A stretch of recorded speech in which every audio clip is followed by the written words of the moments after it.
Hello guys, welcome to Rakesh Telugu facts.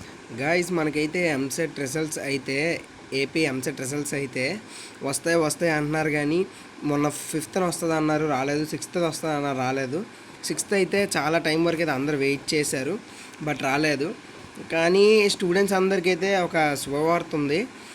అంటే శుభవార్త అని చెప్పలేం, కానీ ఏంటంటే ఒక క్లారిఫికేషన్ అయితే వచ్చింది ఎప్పుడైతే రిజల్ట్ వస్తుందని.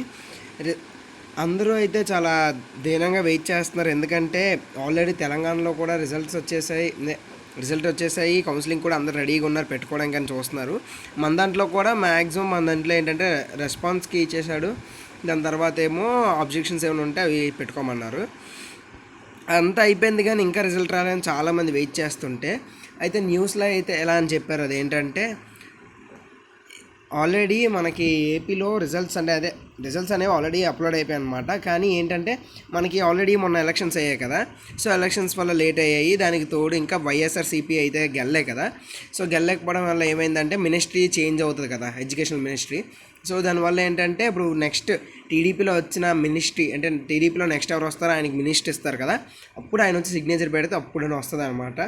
సో ఈ రిజల్ట్ అనేది మ్యాక్సిమం అయితే 1 వీక్లో అయితే వస్తుంది అని చాలామంది అయితే అంటున్నారు. కానీ అది ఎంతవరకు నిజం అని ఎవరు చెప్పలేము, ఎందుకంటే అది వచ్చిన వాళ్ళ బట్టి ఉంటుంది. మీకు ఏమైనా డౌట్స్ ఉంటే ఈ నెంబర్ ఇక్కడ కనబడుతుంది కదా, ఈ నెంబర్కి ఫోన్ చేసి కనుక్కోండి కావాలంటే. ఈ నెంబర్కి నేను మార్నింగ్ నుంచి ఫోన్ చేసి అడిగితే సేమ్ ఇలాగే చెప్తున్నారు. కాబట్టి ఈ వారంలో అయితే రిజల్ట్స్ వస్తాయి. డైలీ అయితే మన నుంచి అప్డేట్ ఉంటుంది ఎంసెట్ గురించి. సో మీలో ఎవరికైనా ఇంకా డౌట్స్ ఉన్నాయంటే మన ఛానల్ సబ్స్క్రైబ్ చేసుకోండి. అండ్ అలాగే ఈ వీడియో మీకు నచ్చినట్టయితే please do like, share and subscribe. And thanks for watching this video.